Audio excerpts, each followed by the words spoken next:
great film.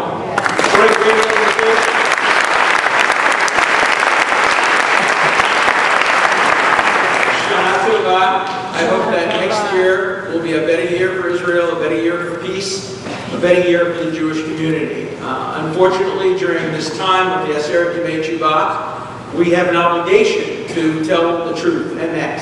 And the truth is a very painful one on many college and university campuses, as we saw in this wonderful film. Every day, new red lines are being crossed. Every day, the movement from criticism of Israel to anti-Zionism to overt anti-Semitism on campus is moving in the wrong direction. Let me just give you a few examples that post-date the completion of this film. Imagine your son, daughter, nephew, or niece doing brilliantly in high school and applying to the most elite colleges in the United States and being admitted, say, to the University of Chicago, one of the greatest universities in the world today academically. And your student is assigned to a class by John Mearsheimer. And, you know, the student knows perhaps that John Mearsheimer is the co-author of the Israel Lobby, which is a blatantly false piece of pseudo-scholarship. But then he learned something new that just happened this past week. That Professor Mearsheimer has endorsed a book, written a blurb for a book, by a Holocaust denier, by a man who has glorified Hitler, by a man who has apologized to the Nazis for comparing Israel to the Nazis, saying that Israel is so much worse. That's what John Mearsheimer did this week. He endorsed and blurbed the book by a man named Gilad Atzmon, a former Israeli saxophone jazz artist in England, who is so extreme in his anti-Semitism, so extreme in his disputation of the Holocaust. He has views that say the Holocaust is overstated, it probably didn't happen, we need more historical research. But if it did, it was the fault of the Jews, because the Jews offended Europeans. Gilad Atzmon is an overt anti-Semite, and yet a distinguished professor who teaches our students would blurb a book by him. He was not the first to do that. Noam Chomsky, who, if there were a Nobel Prize for linguistics, would almost certainly win it. Very popular and influential professor at MIT, wrote an introduction to a book by Robert Farrason, an overt Holocaust denier who denied the existence of the gas chamber, said the Holocaust never occurred. We saw in the film Norman Finkelstein, who has also compared Israel to Nazi Germany and has made all kinds of horrible allegations about Holocaust survivors, denying Elie Wiesel was a Holocaust survivor, claiming he's a fraud, all Holocaust survivors are frauds. This is a man who taught at a university before he was denied tenure because he had no academic credentials. You go to a school like Irvine University, and you saw some references to Irvine in the film. At Irvine University, there's so much intolerance that when I went to speak there a couple of years ago, they tried to shout me down. I'm less polite than Michael Oren, and I just refused to be shouted down, and I continued. But Michael Oren was stopped from speaking, and recently 10 students at Irvine were convicted of the misdemeanor charge of preventing a speaker from speaking after they were given a slap on the wrist by the university administration for interfering with freedom of speech. At Harvard Law School, my own university, a professor is allowed to teach a course in the Middle East who has no experience, no knowledge, no scholarship in the Middle East, just because he has strong views. And he uses the classroom as a way of expressing his strong views without giving any option or any alternative points of view, without allowing me or others to speak in his classroom. Even organizations that claim to be pro-Israel, like J Street, their slogan is pro-Israel, pro-peace, but they have allowed on several university campuses the pro-Israel part to be eliminated, so that it's only pro-peace, which really means in many ways anti-Israel. The claim is that Israel is not pro-peace, so they can't have pro-Israel and pro-peace at the same time. You see these apartheid weeks on university campuses, and I think there should be apartheid weeks on university campuses in which they talk about real apartheid. For example, the Palestinian Constitution provides, unlike Israel's constitution, unwritten constitution, the Palestinian Constitution provides that there is only one official religion in the state of Palestine. That's Islam, and that the major source of law will be the Sharia. Also, the recent delegate to the United States has said that the Palestinian government will allow not a single Jew to live there. There's been some dispute about what it means. Maybe only past settlers would be able to live there, but that is the definition of apartheid. Jordan has a statute that prohibits Jews from owning land or being citizens. Saudi Arabia, of course, practices all kind of apartheid, religious, gender, sexual preference apartheid. Iran has a special kind of apartheid. It actually allows a single Jew to serve in the legislature. He is the Jewish representative in the legislature, and that is another form of apartheid. Even South Africa, which spends so much time now condemning Israel. I recently came back from a trip to South Africa. South Africa still practices de facto apartheid. You go and you see it's an entirely segregated community. In fact, blacks still live in these horrible shanty towns outside of the beautiful cities, and the white people live in the large cities, and yet the ANC constantly condemns Israel while not looking at its own backyard. The worst offender, of course, is Bishop Tutu, who is a hypocrite, a bigot, and an overt anti-Semite. And yet he wins Nobel Prizes and gets called to the White House and is given medals of freedom.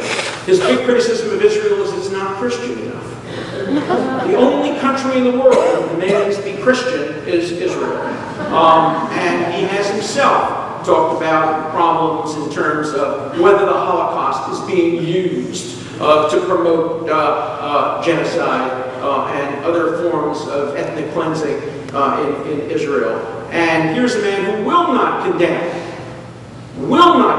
apartheid by other countries in the world that really practice it, and he's very influential on college campuses today. So what is the answer to the lies we see on college campuses? There are some who understandably say the answer is we shouldn't allow this kind of speech to be done on college campuses. That's a big mistake.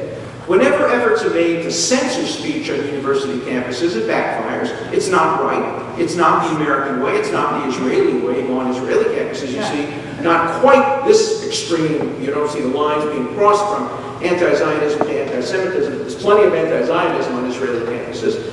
And freedom of speech and academic freedom are crucially important not only to America, but to the Jewish experience. We don't want censorship. The answer to bad speech is good speech. And what films like this and organizations like this do is to promote truth, to promote emet, to respond to lies with truth, to respond to false history with accurate history. And it's very important that we continue to do so. Jerusalem Online has been a great source for my students and for other students. When they hear these kinds of allegations being made, they know where to go to answer them. One reason I wrote my book, The Case for Israel, I didn't want to write that book. I wanted to write, why should I have to write the case for Israel? Does anybody write the case for France, the case for Norway, the case for Spain? I wanted to write the case for peace, but I wrote the case for Israel because about 15 years ago, just this week, during the Aseret Yemei Teshuvah, the 10 days of repentance, a Harvard student came to see me. He had been part of the conservative movement. He had gone to Camp Ramah. He had been to a day school. He knew everything about Israel. He had been to Israel many times. And he said he needed me to give him teshuvah. I said, I don't even know you. I'm going to give you teshuvah. I said, I've done something. Actually, I failed to do something that really I feel terrible about. He said, I know a lot about Israel, and when my teachers make these outrageous allegations in the classroom, I'm always silent. When the bull sessions at night, the people attack Israel, I'm quiet. When at dinner table, some kid will say something false about Israel, I never interrupt. And I said, why not? You're such an articulate, informed young man. He said, I'm afraid to admit it, but if I am perceived on a college campus as being too pro-Israel or too Zionist, I won't get dates. I won't be popular. I won't have friends. And that really persuaded me. I started a small campaign, Support Israel, Date the Zionists Tonight. It helped a few Zionists that didn't quite oppose Israel the way I wanted to, but I decided at that point I had to write the case for Israel first, then I'd write the case for peace, because I wanted there to be a primer available to students to be able to read with short chapters and to be able to respond. Of course, today books are passé on college campuses, and we need to do it through video, through online, through all the modern methods of communication. But the answer has to be information. The answer has to be a truth. I'll tell you an interesting story. Some of you may know this, but just about a year ago, I got a very surprising request from Benjamin Netanyahu, the Prime Minister of Israel. He asked me if I would serve as Israel's representative to the United Nations. And what a thrill it would have been for me to have been able to do that. It would have been a culmination of my career. I couldn't imagine anything that would make me happier than standing in that place of lies and telling the truth. But I couldn't do it. I couldn't do it because I'm American, and I felt it would be harmful to the American Jewish community. It would raise charges of dual loyalty, an American becoming an Israeli citizen and arguing for Israel. What if there were a conflict between America's position and Israel's position at some point? Where would my loyalty lie? So I very reluctantly, after a lot of arm twisting and a trip to Israel and a long dinner with Prime Minister Netanyahu, I explained to him that I just couldn't do it. But I said, what else can I do to help Israel and the United States other than that? He said, the one thing you can do is keep American Jewish community strong and keep young people supportive of Israel. He said, that's the mission that we have, because the great fear, as was mentioned in the beginning of the film, is that the students who are being educated today on college campuses, my campus and other campuses, are the future leaders. When I look at my students at Harvard Law School, I don't just see John or Charlie or Ann or Mary, I see Barack Obama, where he sat in the class. I see John Roberts, the Chief Justice of the United States, where he sat in the class. I see Elena Kagan, where she sat in my class. I see the leaders of the world, the future leaders of the world. And Harvard is just one of many universities. And these are where the ideologies for the future business leaders, media leaders, political leaders are going to come from. And our enemies understand that well. And as was put very well in the film, our enemies are the enemies of America, as well as the enemies of Israel. I have never met a radical, hard-left, anti-Israel zealot who doesn't also hate everything the United States stands for. Noam Chomsky is an American hero. And we must respond to these American haters, and they're Western haters. And they are people who are articulate. They make the case on campus. They get young people behind them, and they make it difficult for our young people on campus. Look, I'm not going to be critical of young people. People always say, our generation, my generation is so wonderful. Everybody in your generation married a Jew. Of course we did. Nobody else wanted to marry us. Today, everybody wants to marry a Jew, except apparently another Jew. Our students have all great choices. When we went to college, everybody was pro-Israel. Of course, who wouldn't be pro-Israel? They'd seen the film Exodus. They understood what happened in 1948, 1967, 1973, Entebbe. Okay, it's easy to support a country which has that history. Our students grew up with a very different history. Our students grew up with Lebanon, with the Intifada, with Gaza, with some of the more complex issues involving Israel, with settlements. It's much more difficult for our students today. In our generation, when I was growing up, many of you were in my generation, Israel, we were proud of Israel. They won the Six-Day War. Wow, we could beat our chest and say, we're Jews, we're pro-Israel. Today on college campuses, for many of these young people, Israel is seen as a burden. Israel is seen as something to explain, to justify, to be ashamed of in some instances. And it's a very, very difficult task. Students in college want to be liked. They need peer admiration. They need peer respect. The last thing they want is controversy, which will turn them into their grandfather's Oldsmobile. They want to be today, they want to be tomorrow, they want to be hip, they want to be cool, they want to be with it. And the tragedy is on many college campuses today, to be a Zionist is not to be hip and not to be with it, and we have to change that perception. It is absolutely essential that we do it. Look, there's one great solution response other than watching the film. Obviously, if we could take every college student and send them to Israel for a period of time, we would have no problem. Let me tell you what we do at Harvard. With the help of a number of organizations, every year during the spring, for 10 days, I take a group of 75 students to Israel just for the spring break. Almost all of them are non-Jews. Many of them are minority. people, active people, people who we identify as future leaders.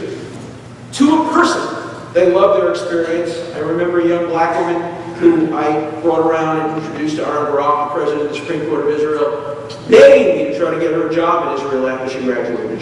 Could she learn Hebrew? How would she get a job in the Ministry of Justice? How can she help support this country? When you see it, when you experience it, when you live it, when you meet the young people who are in Israel, some of them critics of Israeli policy, everything changes. Because as the film made the point, this is not about debating Israel's policies. There is nothing in that film, and almost nothing that goes on college campuses today, which is a debate about Israeli policy. I challenged Mearsheimer and Wall to debate me. They don't want to debate me. They have no interest in debating. These are not debates. This is pure demonization. This is pure effort to make Israel a pariah state. I have to tell you, this will surprise you. Those of us who are old enough to remember the anti-apartheid campaign against South Africa, and I was very active in that. I was one of Nelson Mandela's lawyers, along with Irwin Collar. We tried desperately to get Nelson Mandela free of prison. I worked very closely with the ANC and on all the campaigns against South Africa. There was never anywhere near as much hatred of real apartheid South Africa than there is today on college campuses against Israel. It isn't even close. You would find objections, you'd find people holding signs, occasionally have a hunger strike. You never saw the passion, what my friend Phyllis Chesler calls the eroticized hatred against Israel. And it's genuine. I have felt it. Tell you about an experience I had a few years ago. I received some small award from some Jewish organization in Boston, and it was given out at Faneuil Hall, the birthplace of American liberty. And I was walking down the steps myself with my little, award, and I saw this group of people. Mostly they were not Muslim. They looked like they were ordinary college kids. And the hatred, the seething hatred in their eyes, they regarded me as the worst villain in the world. And they were threatening me. The police finally had to come and literally rescue me and pull me away. I wanted to confront them and talk to them. The police said, "Professor, please, your life's in danger." And I saw it in their eyes. It was such passionate hatred. How you can get people to feel that way about Israel is absolutely remarkable. It cannot be about the settlements. It cannot be about Israel's policy in Gaza. It cannot be about any specific issue. It is about hatred of the Jewish state, hatred of the Jewish people, ultimately hatred of the Jew. You cannot understand the degree of hatred against Israel without understanding anti-Semitism. I'm not suggesting that all criticism of Israel is anti-Semitic. No, not at all. If that were true, the largest concentration of anti-Semites in the world would be in Tel Aviv. Mostly located in the arts. But that's not the situation. We're talking about a kind of hatred that defies reason. There is no way to talk to these people about Israel. When I was at Irvine, I did an interesting experiment. I had a group about this size, about 1,000 people. And you could see in the middle, there are people, all kinds of different people. You know, people come to hear me all the time because they think I'll tell them what OJ did. So once I have them in the audience, I talk about Israel. They don't care about Israel. So there I am with about 1,000 university students. On one side, there are about 100 students holding up their green flags and where they're, Palestine will be free from the river to the sea. And on the other side, maybe 100 students wearing kippot and blue and white and Israel flags. So I said, before we begin the discussion, how many of you would call yourself pro-Israel? 100 hands go up. How many of you would call yourself pro-Palestine? 100 hands go up. How many of you would say you're kind of neutral or objective? 800 hands go up. I said, all right, now I want to ask all the pro-Israel people one question. How many of you would accept a Palestinian state living in peace with no terrorism on land essentially similar to what Jordan had prior to 1967 with some exchanges, land, etc., etc.? How many of you would accept that? Every hand went up. I said, now I want to turn to the pro-Palestinian group. How many of you would accept non-expansionist, non-settler Israel state living side by side in peace? You can see them mumbling among each other. Not a single hand went up. Not a single hand went up. The debate was over. The 800 people in the middle understood this was not about pro-Palestine versus pro-Israel. It was pro-Israel, anti-Israel. It was all about Israel not having the right to exist, not very much about the rights of Palestinians to have a two-state solution. And it was very important to see that visually, and that's an important part of what's going on today. So, how does one deal with this? It was mentioned earlier on, I think the rabbi mentioned, that there are 3 criteria for peace that are spelled out. I think there's a 4th one. And I notice that whenever I daven, particularly in Rosh Hashanah, you repeat this so many times, Hashem Oz Le'amo Yitain, Hashem Yivarech Et Amo B'Shalom. The interesting way in which that's ordered, it comes from the Psalms, God will give the Jewish people strength, Oz. Then God will give the Jewish people peace. Strength comes before peace. Jews had to learn that lesson in the hardest way. For many centuries, we thought morality was our weapon. And morality was a blunt and dull weapon when we had to face the Nazis in the 1930s and the 1940s. I have a picture in my office. I also have the same one at home, signed to me by the head of the IDF. The picture of the Israeli Air Force flying over Auschwitz. To me, that's the symbol of Hashem Oz Le'amo Yitain. If only the Jewish people had an Air Force in 1941 and 1942 and 1943. If only we didn't have to beg Churchill and Roosevelt to bomb the rail lines at Auschwitz. If only we had the power and the strength. And Israel must never, under any circumstances, give up its strength and power. It must use its strength and its power for peace.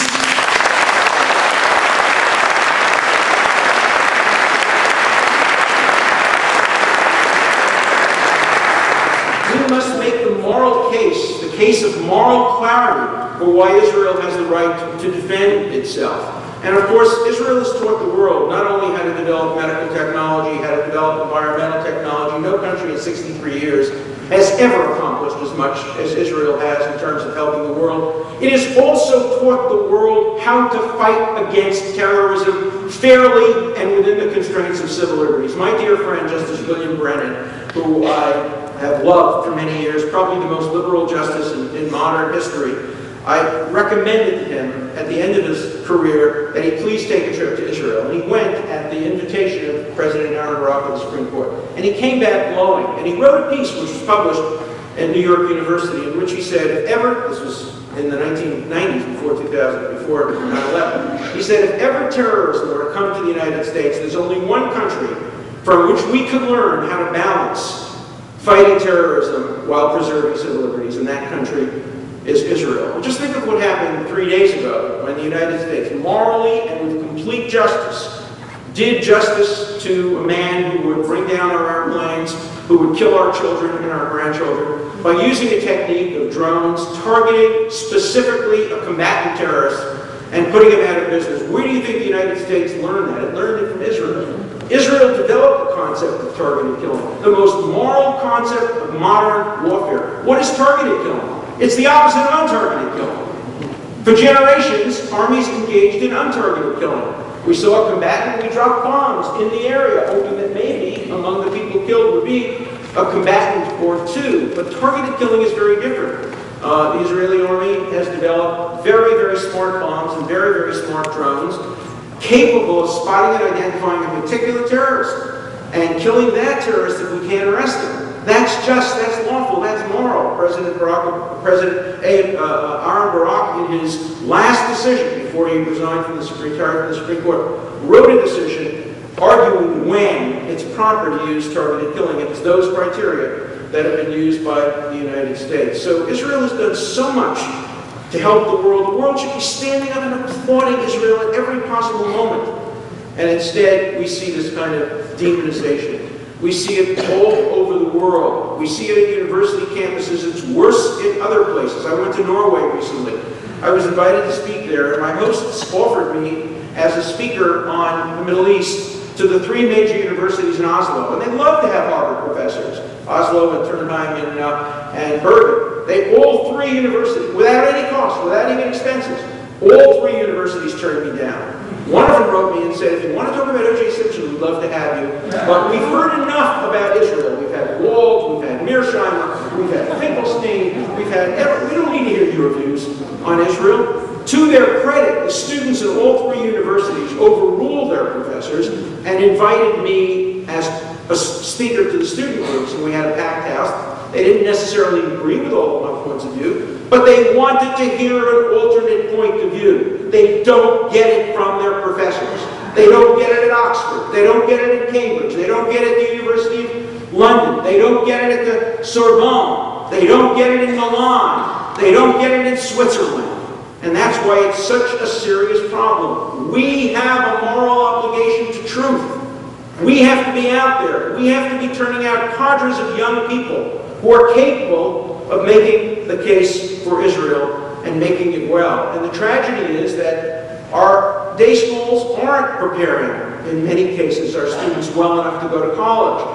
When the students go to college, they come to see me after the first 6 months there, and they're shocked. They're shell-shocked. Nobody warned them. Nobody advised them. Nobody told them that they'd be experiencing this kind of cognitive dissonance. Yeshivas are a lot better than they were when I was a student. I don't want to try to outdo Rabbi Shore for who was the worst student in the yeshiva, but I bet you I can win that contest. I went to Yeshiva University High School here in New York, and I was such a bandit you wouldn't believe it. So Rabbi Dore called me in one day, the principal of the school called me in one day and said, you know, Dershowitz, you got that good mouth on you, but a Yiddish cup, forget it. He says, you got to figure out a profession where you can use your mouth a lot, but not your brains. This is a very, very orthodox rabbi. He said, I have two suggestions. One, you could be a lawyer, or two, you could be a conservative rabbi. I wish Rabbi Dore were here tonight to hear the brilliance of conservative rabbis in this day.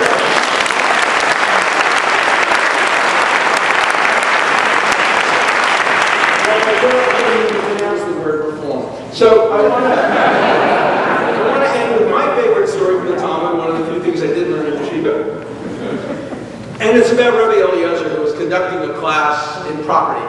And the Talmud says that he explains that if a valuable bird is found outside of someone's home, there's a machloket, a controversy. Does it belong to the person in front of whose home it was found, or does it belong to the person who found it? And Rabbi Eliezer says the halacha is clear. If it's more than 40 amot away from the house, it belongs to the person who found it. If it's within 40 amot, it belongs to the person in front of whose house it was found. And the student raised his hand and said, Abba, Rabbi Eliezer, what if 1 foot of the bird is outside of the 40 amot, and 1 foot of the bird is inside of the 40 amot? And the Talmud said, for asking that kind of question, the student was thrown out of the yeshiva. Because I used to ask those kinds of questions. Now, tonight, you'll have an opportunity to ask me questions, and the questions, none of you will be thrown out of this yeshiva for asking those questions, but before you have a chance to ask me questions and I have an opportunity to converse with you, I want to introduce the wonderful person who has brought this event to us tonight, Amy Holtz, who is the president of the